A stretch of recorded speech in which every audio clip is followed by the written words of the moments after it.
I now want to introduce our keynote speaker for this morning, Alisi Jack-Kaufusi, who is living with ovarian cancer. I'd like to say up front that her words could feel rather confronting to some of you. It's not an easy story to share, and it may not be an easy one to listen to. Please welcome Alisi.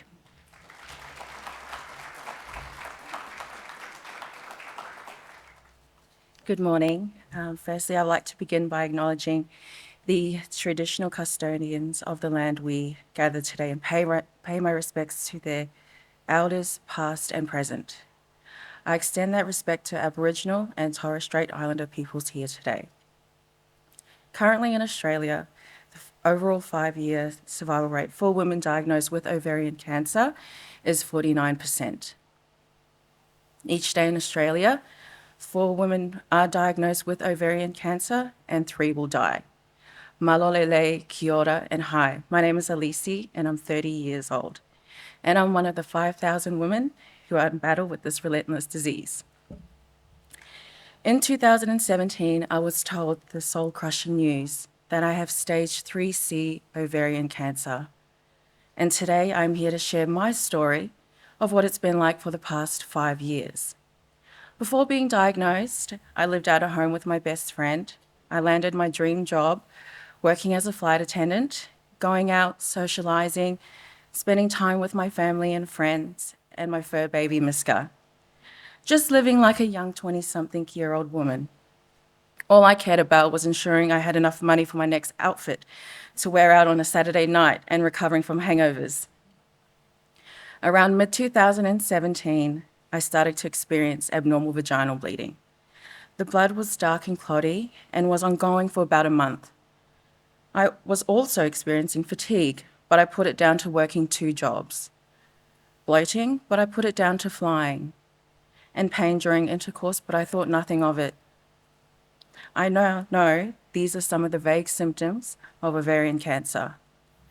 I finally went to my local GP and told her about the vaginal bleeding. She felt around my lower abdomen area and scheduled me in for an ultrasound. After my ultrasound and discussing my scan, she told me that something was covering my ovaries, however, assured me that she wasn't too concerned because I was young and healthy. It could be endometriosis or polycystic ovary syndrome, or at least it could be a rare case of cancer. I was referred to Professor Lou Perrin at Mater Hospital in South Brisbane. I was having MRIs, ultrasounds, and CT scans, and was bombarded with medical questions, but I was very blasé about everything. However, Mum was the worrywart. Until I saw Professor Lou Perrin, who expressed his concerns from looking at my scans, that I began to worry. He booked me in for a biopsy on December the 5th, 2017. That was the day my life changed forever. Following my biopsy, I was told I have stage 3C ovarian cancer. But let me tell you, I had no idea what ovarian cancer was, let alone the symptoms. 2 weeks later, I moved back home. I had to undergo a grueling 9-hour surgery, which included the removal of 2 parts of my large bowel, causing me to have a temporary ileostomy, a full hysterectomy, a laparotomy, and unfortunately, we were unable to save my eggs. The surgeon had to scrape off my peritoneal because it looked like someone had sprinkled salt and pepper. The recovery was painful. I had lots of complications, which included having to reverse the ileostomy. I had to learn how to eat, breathe on my own, and walk again. The things we take for granted. I remember walking and talking at the same time was terribly painful. I spent Christmas, New Year's, and my 25th birthday in hospital. After 7 weeks, I was discharged, and then we went into 6 rounds of chemotherapy, which was a combination of Taxol and carboplatin every 3 weeks. Again, I had complications and spent half of my time in the hospital. Finally, around 2018, I went into remission. I struggled mentally because I was so focused on the next treatment, recovery, the next appointment. Once all that had finished, I sat there and I didn't know how to adjust to my new normal. I grieved my life before cancer. I grieved not being able to have my own biological children. I became very depressed as I had to give up my dream job at the age of 25. It wasn't until I reached out to Ovarian Cancer Australia and was put in touch with their support team that my mental and emotional state began to slowly improve. It was through their support and guidance that I started taking baby steps towards moving forward with my life. I went back to work, but as a receptionist, I solo traveled to Florida and stayed in Miami South Beach for 3 weeks. I had the best time of my life. Getting back into my fitness and health, and I enrolled into TAFE to complete my diploma of business as I had the interest to work in HR. Just when I felt like I was finally picking up all the pieces of my life in April 2020, my CA125 tumor markers started to rise, and I found out the cancer had returned. They found small cancerous nodules around my spleen, around my kidney and pelvic area. Again, I had to undergo a 6-hour surgery involving debulking, my spleen removed, and small nodules around my kidney and pelvic area. It was history repeating itself, which meant a week's stay in hospital turned out to be 3 weeks. The recovery wasn't the greatest. Just like in 2017, I had to learn how to walk and breathe on my own again and eat again. Unfortunately, I had to do 6 rounds of chemotherapy, a combination of carboplatin and Taxol. Chemo was cruel to my body. We had to adjust the levels and take out the carboplatin on the second to last round due to how sick I was. It was a very tough time. I became quite unwell during the infusion. I started to feel body aches and felt like I was coming down with the flu. So my oncologist, Dr. Shannon at the time, decided to cease it immediately. I had struggled emotionally and mentally during chemo. I was emotional and moody because I was tired of being tired. I was tired of being sick, as I always had to put my life on hold. Every time I looked in the mirror, I felt ugly because of the changes to my body and appearance. But what kept me sane was that I continued to study, and I would go to work when I could. I suffered from depression and anxiety, which was very hard to deal with. I would wake up out of my sleep because my heart was beating so fast, and all I could think about, what will happen to me? Am I going to die? What will happen to my parents if I do die? Will this illness ever go away? I am so young. Why me? Having anxiety is horrible. But thankfully, I spoke to Hayley, my counsellor from Ovarian Cancer Australia, who helped me through it. In October 2020, I went into remission as there was no sign of disease. The good news is that I completed my diploma of business in December 2020. Despite being in remission, my hormonal therapy continued to give me terrible side effects, such as mood swings and tiredness. I enrolled into TAFE again to complete my diploma of human resources management because I had to get back on my feet. Life doesn't just stop because you have been fighting to live. Just when myself, my family, and my friends were moving forward from this nightmare, in April of 2021, my CA125 had risen again, and the cancer returned. Unfortunately, I could not qualify for a clinical trial because the disease was immeasurable. So as crazy as this sounds, we wanted it to grow so I could do the clinical trial. And that's when I met Dr. Jim Coward, now my treating oncologist, who I call my guardian angel. In June of 2021, my cancer had progressed aggressively into 3 of my lymph nodes, 1 in my neck area and 2 in my pelvic area. We started another 6 months of chemotherapy. But after 3 cycles of weekly Avastin and Taxol, we had to stop 5 months in. as I was having a bad reaction to the Taxol. It was causing neuropathy. This affected my quality of life. I would feel numbness and tingliness when I would pick up an item, going for a drive, just sitting down, or going to the gym to do strength work was difficult, as it was hard to lift weights due to the numbness and tingliness in my hands. At this point, I was mentally and emotionally exhausted. I was exhausted from fighting this battle that seemed to never end. I continued to work when I could, and I finished my diploma of HR management. We continued immunotherapy for 2 weeks, and fast forward to last year, March, I became an HR administrator. Yay!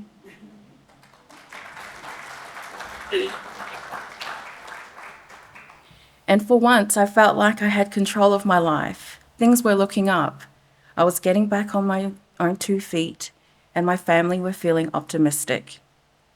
Unfortunately, in February 2022, the cancer returned again.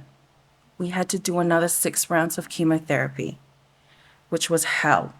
I spent most of my time in the hospital, and we decided to pull the plug 5 months into treatment because for Dr. Jim and I, quality of life is important. Being a 29-year-old woman at the time, I had to choose between continuing to feel sick with treatment or improving my quality of life. Where am I now? The cancer has progressed. Now I'm stage 4. And I am terminal. I had spent Christmas 2022 and stayed in hospital for 20 days. Due to a multi-level bowel obstruction, meaning I have obstructions in different spots, which is inoperable. I've gone from being able to eat anything. Now I am on a soft diet, which is indefinitely, and that has impacted my mental health. I'm struggling to adjust to this new diet. However, I have no choice but to, so that my bowel obstruction does not worsen. This is caused by the cancer progressing aggressively around my bowel area. Unfortunately, I'm back on chemotherapy, as it's the only option I have at the moment. I hate it. I now have to live my life in 3-week increments. It still feels surreal for me and my family. How does one even process this at the age of 30? I'm trying to catch up to all what's been thrown at me, but it is so hard because it feels like my life is here, but my mind is here. Ovarian cancer doesn't just affect you physically, but it also has a significant impact on your mental health. Throughout my years of battling this disease, I have made so much noise to raise awareness about ovarian cancer. I don't just share wins, I share also the losses, the raw, the good, the bad, and the ugly. I've shared my story on TV, appeared in news articles, and spoken at conferences. Each time I share my story, it never gets easier, but I remember my why. And my why is to ensure I get the word out there, because this is bigger than me. I'm doing this for the women who are currently in the same situation as I am, the women who are no longer here to use their voice, and for our future generation of women. This is for our mothers, our sisters, and daughters. I struggle with the weight gain from treatments, but also being on the soft food, low fiber diet, it makes it so difficult. Ovarian cancer, Australia has been nothing but amazing to me. Without their support, and especially to my nurse, Anna, and my counsellor, Hayley, I am not sure how I've gone through these last 5 years. All my life long-term goals have been squeezed into a smaller time frame. For the past 5 years, I have been relying on treatment to give me more time to keep me alive. And now it's non-curable. And we are looking at treatments to prolong my life. I've just turned 30 and I'm having conversations about accessing my terminal illness insurance so that I can go out and enjoy my life. I'm talking about writing up a will, and I'm having difficult conversations with my family, especially my parents, about what I want at my funeral and to ensure my parents are well taken care of once I do leave this earth. I have been fighting throughout my 20s and now I'm 30. No woman at 30 or any age should be thinking like this, but for some with an ovarian cancer diagnosis, you have to. I am so scared. I am scared to leave my parents and my fur baby Miska because they are the reason that I keep fighting. I'm scared that I won't be able to grow old with my siblings and watch them have families and accomplish their milestones and dreams. I'm scared I won't get to make many more precious memories with my family and my friends. I'm scared that I'll be forgotten, but I'll now become just a memory. I'm scared that I didn't make my mark by not doing enough for ovarian cancer awareness. So many questions I ask myself, but the number one question that crosses my mind is, am I doing enough? Some days I feel like I'm drowning, and some I feel like I'm just keeping my head above water. In my culture, I'm supposed to take care of my parents, but it's become the other way around. They take care of me, and I can't help to think that I am a burden. I want you to know that I beat ovarian cancer by living my best life and raising awareness about this insidious disease. People ask me, Alisi, what do you struggle the most living with ovarian cancer? I always say the emotional trauma. I thought that once you finish treatment, that's the end of it. What now I know is that it's only the beginning. I had to bargain with myself just to put one foot in front of the other. It is such a lonely and isolating journey. You are left with this body that you are trying to trust, but does not function like it used to. You can't help but question after every review, after every scan, is it back? You have to be normal, living every day with the knowledge that the cancer can come back, and with the recurrence rate for women with advanced ovarian cancer of 70% in the first 3 years, the odds are not in your favor. Over the years, this disease has slowly robbed me from life, but I can't do anything about it because I have to keep going. While I am here, I will continue to share my story, raise awareness, and help women who are going through the same situation as I am. Because how is the deadliest female cancer in Australia is not as known compared to other cancers out there. I don't know what my future holds, but I know one thing, and that is following a piece of advice from a young woman who said she beat ovarian cancer by living her life. I am so thankful for my parents, my family, my friends, my work colleagues, and the people who I've met throughout the past 5 years for all their support. One of the things that I have learned is that it takes a village, and it has taken a village to support me. I have been given the greatest gift in life, and that's to be able to stand in front of you today and share my lived experience with ovarian cancer. What an honor. And thank you for sparing your time to be here this morning. So I ask for your help. Please, with your help, you'll give women hope, and hope is all we have. I purposely delayed my treatment so that I can stand in front of you and speak. This room is full of a lot of influential people who have the power to change the story for women with an ovarian cancer diagnosis. To do this, we need you to advocate for more funding for research, greater access to affordable treatment options, and we need updated policies and procedures to ensure all women have access to optimal care. We need to keep funding programs like Ovarian Cancer Australia's Heal Support Program, which can help women like myself and their loved ones navigate the medical system and provide essential psychological support for this awful disease. I'm calling each and every one of you to use my words as a stimulus. for action, because no one should be facing what I am at just 30 years old. Thank you.